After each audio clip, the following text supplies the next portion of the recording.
So I wanted to do a response video to Kalel's video, I'm not really vegan. So yeah, when you're vegan, people really do expect you to be a perfect vegan, and I know that many of you might not exactly know what that entails. So I wrote a list of some of the basic rules of being a perfect vegan, and I'm gonna read them off to you guys. No eating anything that may contain even trace amounts of meat, dairy, eggs, honey, or gelatin. And when I say trace amount, I mean like meat broth. Like, you'd be surprised at restaurants how often they use like chicken stock in basic things like noodles or vegetables. Like, it's very, very, very common. You just have to make sure that you ask your server to double, triple check. Okay. No. So I actually eat products with trace amounts of kind of like meat and dairy in them, I would say. I don't actually eat anything that has dairy or eggs or meat in the ingredients. But whenever I go to a restaurant, I'll go somewhere like McDonald's, or I'll go to Nando's, or most restaurants won't have a vegan grill.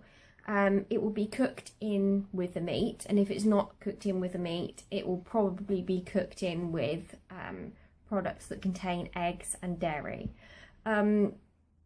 So when I go to a restaurant, my food probably does contain trace amounts of meat and eggs and dairy, just because there aren't separate utensils for vegan stuff. There's not a separate grill for vegan stuff.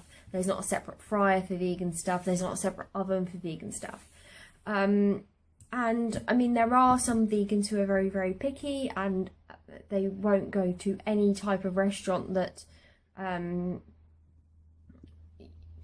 uses the same tools or cooks their food on the same grill as meat products. So yeah, I also think that there are kind of like mistakes that happen. So for example, on my channel, I did a what I eat in a day, and one of the products I ate on that particular day was a pistachio. It was like a mini milk, but it was like pistachio flavour, and my mum got it from the shops, and she told me it was vegan, and I thought it was vegan, obviously. And then one of my subscribers asked me, oh, where did you get your ice cream from? It looks really good. So I typed in, vegan pistachio nut ice cream into the internet, and I typed in Tesco's, where my mum got it from. And it came up, the first ingredient was milk, the second ingredient was cream. So it obviously wasn't a vegan ice cream, and my mum obviously, it was in right next to, apparently, all of the vegan ice creams, the free from ice creams, and she just obviously got confused. So I think there are going to be like little mistakes like that where, little accidents, where someone accidentally puts, dairy milk in your tea, or someone accidentally buys the wrong product and you eat it without realising, or drink the tea without realising. But I think all you can do is your best, and I think that's all you can do. If you think something's vegan and it's not, there's nothing you can really do about it, and you just have to kind of get over it, I suppose. Make sure that you ask your server to double, triple check. Okay. No wearing anything that may contain even small amounts of leather, wool, silk, fur, animal hair, anything that came from an animal. No using... So I do actually wear some products which contain wool or leather or various other things. So I have one silk dress, which I actually got from a charity shop, and it was a second-hand silk dress. Now, I don't really see that there's any problem in having second-hand leather, second-hand silk, second-hand wool or anything like that. Mainly because it doesn't really harm animals. You're basically just giving the money to the charity as opposed to someone who's harming animals. So I don't really see any issue with that. I know that there are some vegans who do find it an issue, and some people say that by wearing leather or wearing wool or wearing any type of animal products, you're promoting the wearing of animal products. So you're essentially, some people will see that you've got a nice silk dress on and they'll be like, oh, I should buy a nice silk dress. Or they'll see that you have fur on and think, oh, I should buy fur. Now, I don't necessarily think people think that. With me, I just see a nice coat and I think, oh, I should buy myself a nice coat. I don't think about the materials it's made of necessarily. So I don't know. Or anything that came from an animal. No using any beauty products with animal ingredients such as beeswax or carmine. No using any products, that means hygiene products, cleaning products, anything that you would go to like Target or Walmart and buy in a packaging. None of that can be tested on animals. So basically nothing from the huge companies like Procter & Gamble. And also you have to make sure that none of those products are sold in mainland China where they require animal testing by law. So I completely agree with this one. You shouldn't be using any products that are tested on animals or sold in China, or that use honey in the ingredients. Now, there is a big kind of debate in the vegan community about honey. And I was debating with actually another animal rights activist the other day who she actually, I think she occasionally ate locally sourced honey. And her kind of argument for it was that she was vegan for the environment as well as for the animals. And she was basically saying that with some locally sourced honey, they don't actually replace their feed with sugar syrup. And so by having locally sourced honey, you're cutting down the air miles. But she says she normally eats kind of beet sugar. Now, my issue with honey is that they kill and replace the bees. And normally, you need 10 times as much sugar syrup to replace their feed with than you get honey out. So you replace their feed with 10 times as much sugar syrup. So yeah, I mean, it is a bit of a debate in the vegan community. I don't think honey's vegan because it kills bees. So you have to kill and replace them. And obviously, I don't think it's environmentally friendly because you're replacing the honey that they're eating with 10 times as much sugar syrup. If you're looking at locally sourced honey, you actually have no idea whether they're replacing the honey with sugar syrup or not. So I don't know, it's impossible to tell, I would say. Your car interior has no leather, including the steering wheel, and so I don't think this is possible for a lot of people because a lot of people actually can't afford their own car. For example, in my situation, I can't afford my own car, and I actually pay the excess on my nan's insurance. And obviously put fuel in the car as well.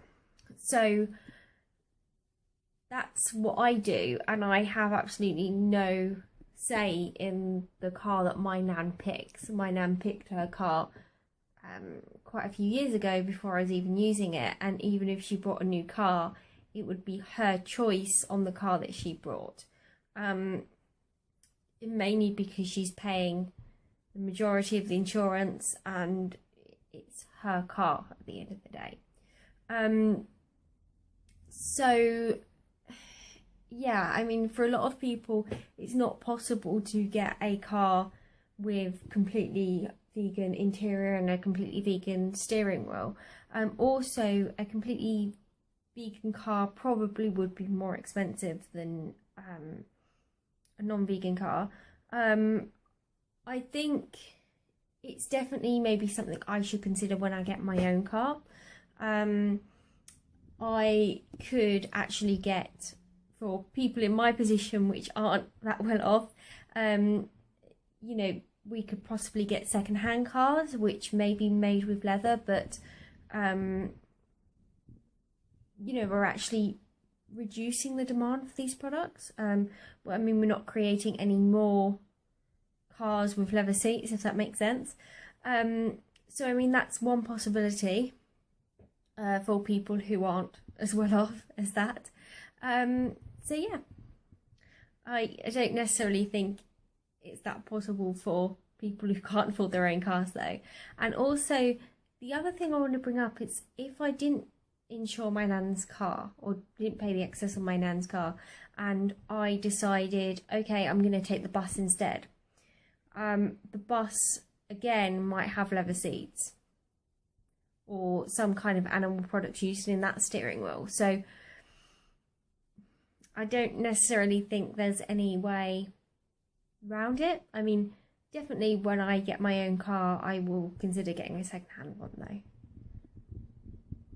Goods don't have any leather, wool, animal hair, or feather fill. Pillows, mattresses, sofa, a lot of that stuff tends to be filled with feathers, so watch out for that.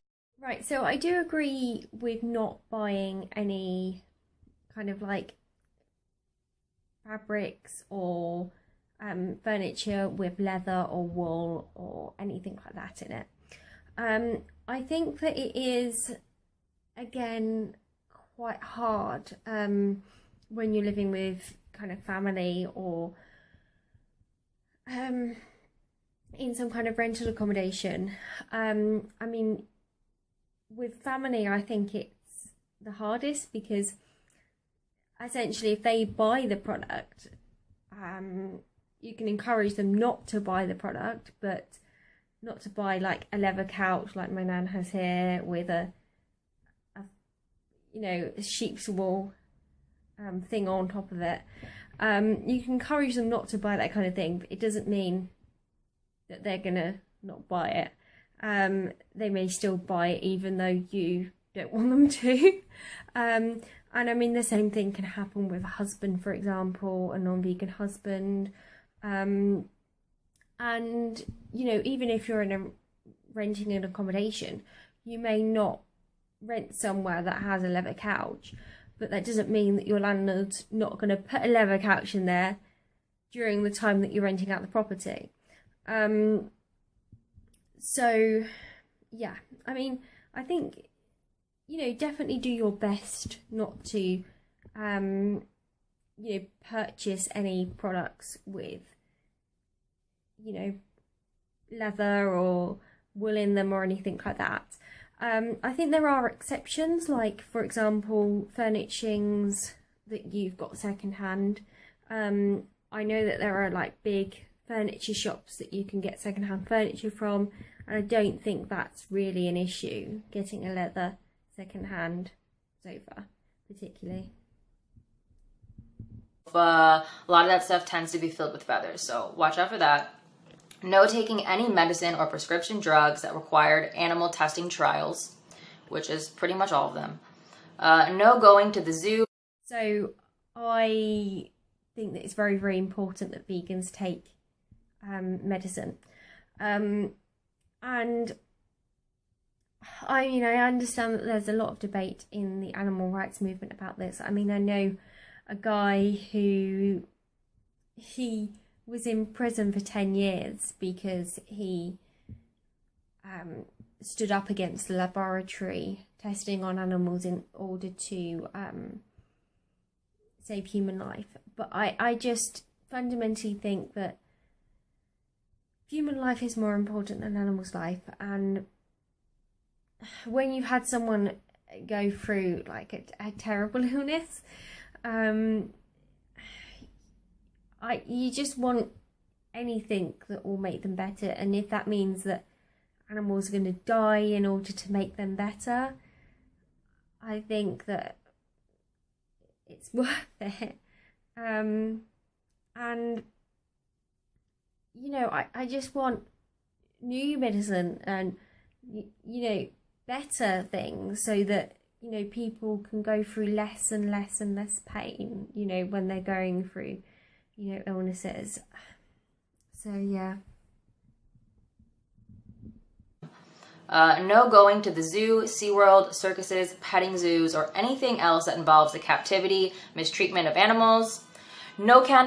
So I don't agree with zoos. When I was doing my environmental studies A-level, there was a couple of reasons that they suggested that zoos exist.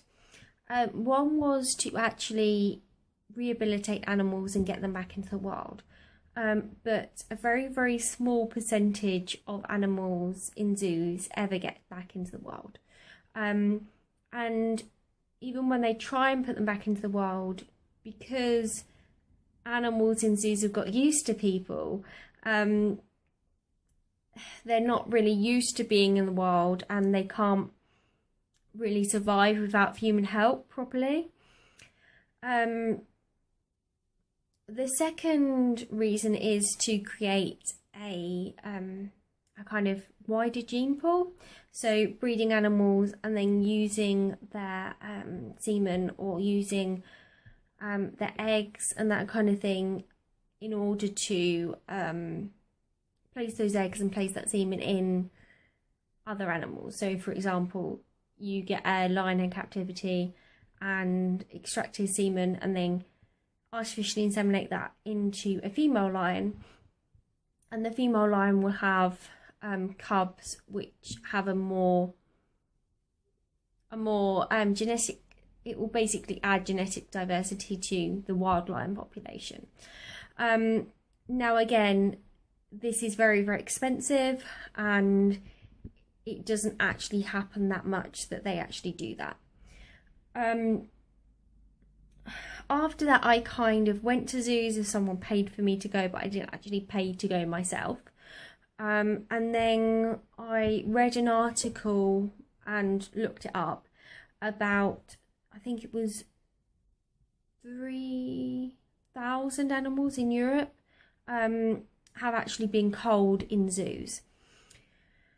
And this is because they actually just breed too many of them, and they don't actually, basically they breed too many of them and they can't look after all of the animals that they've bred.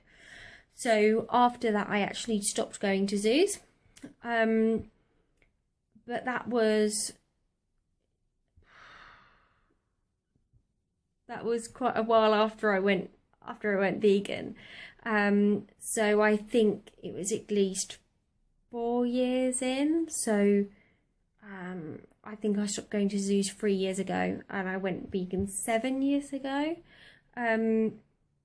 So yeah.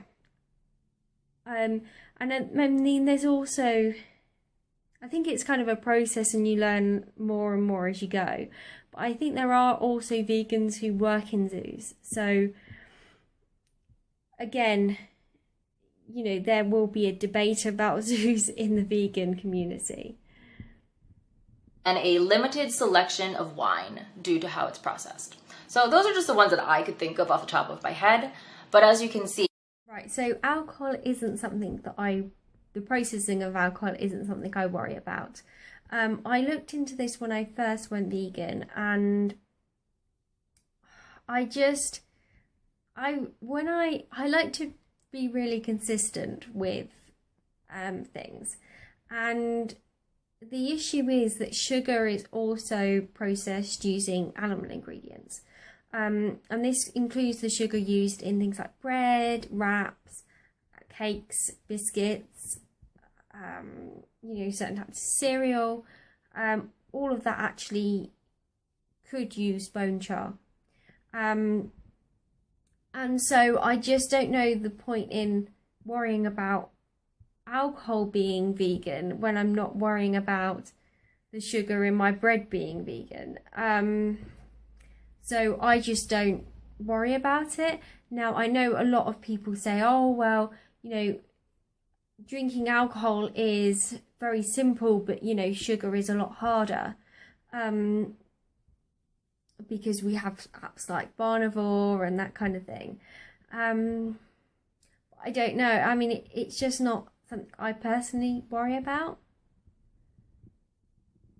So in terms of a list of things you have to do to be the perfect vegan, I just don't think it's as clear cut as that.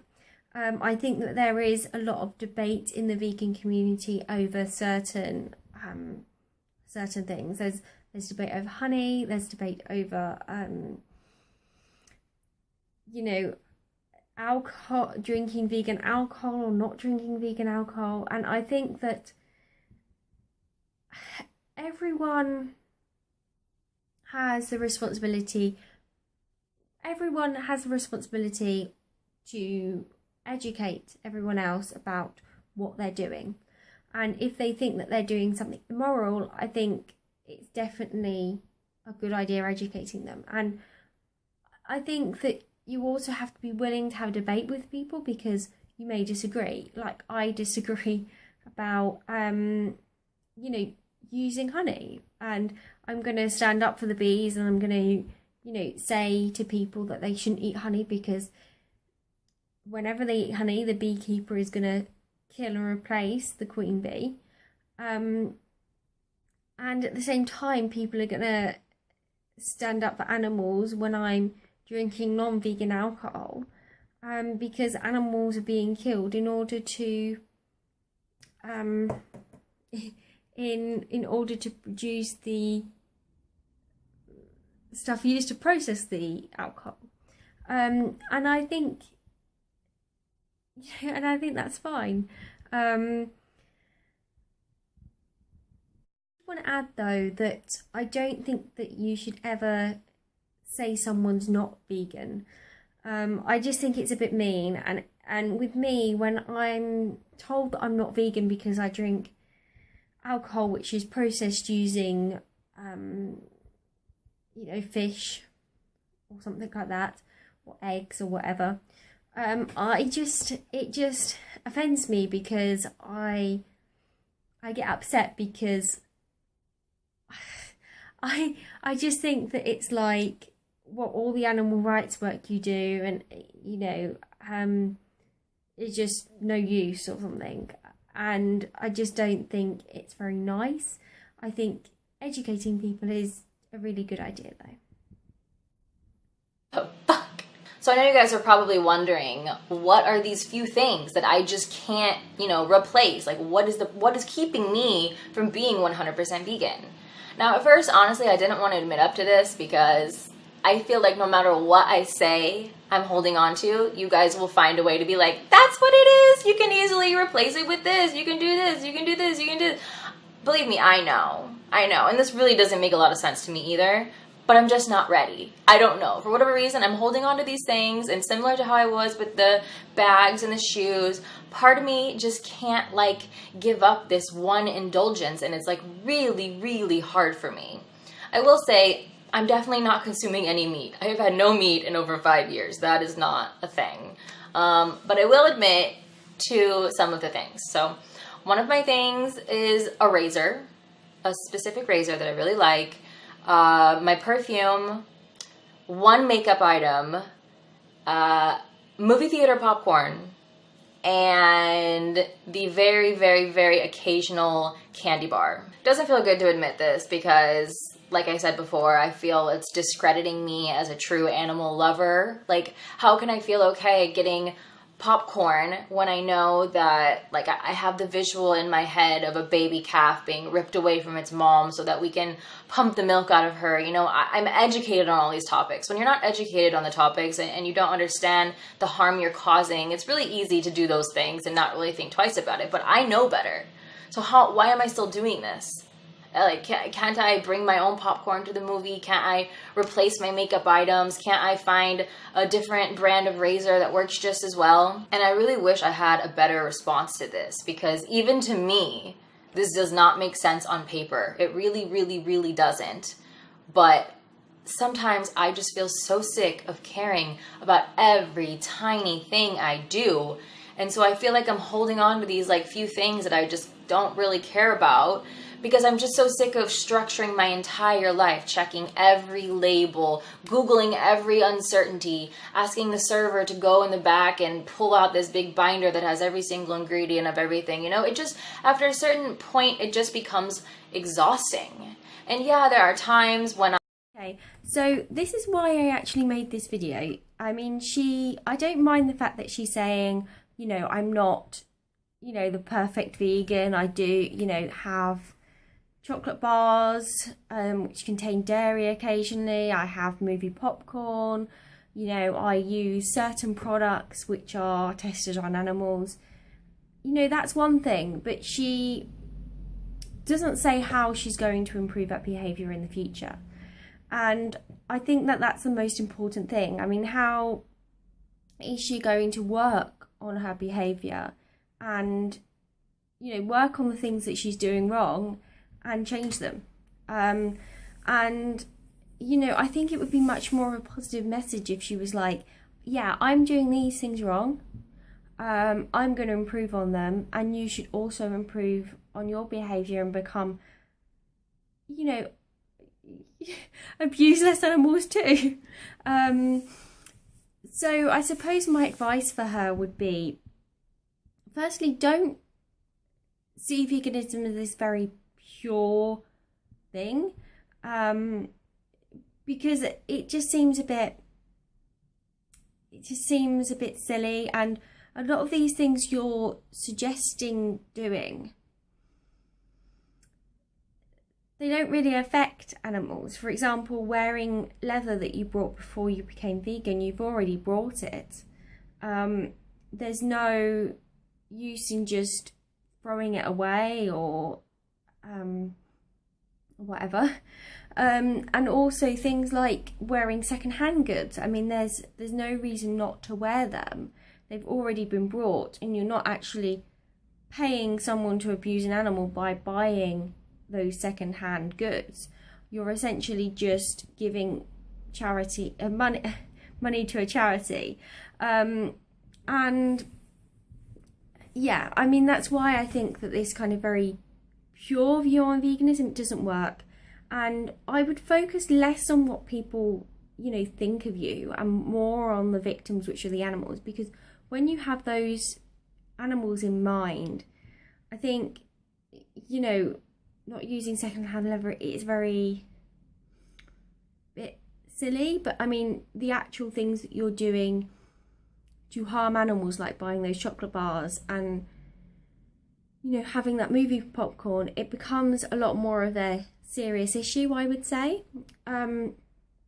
So focus on the animals as opposed to what people think of you, or being perfect, I would say. But, you know, if you don't want to follow my advice, then I think that you need to think of your own solution on how you're going to resolve the abuse that you're doing to animals.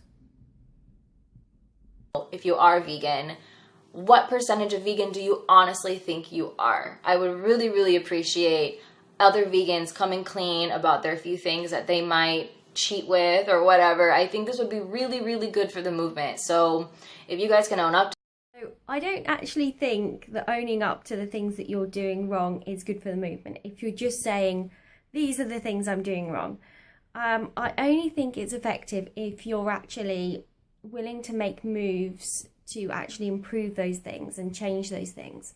So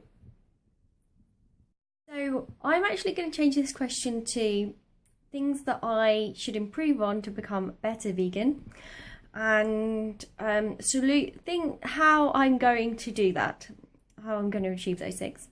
So the first thing would be to actually think more about the products that I'm eating and whether those products are tested on animals.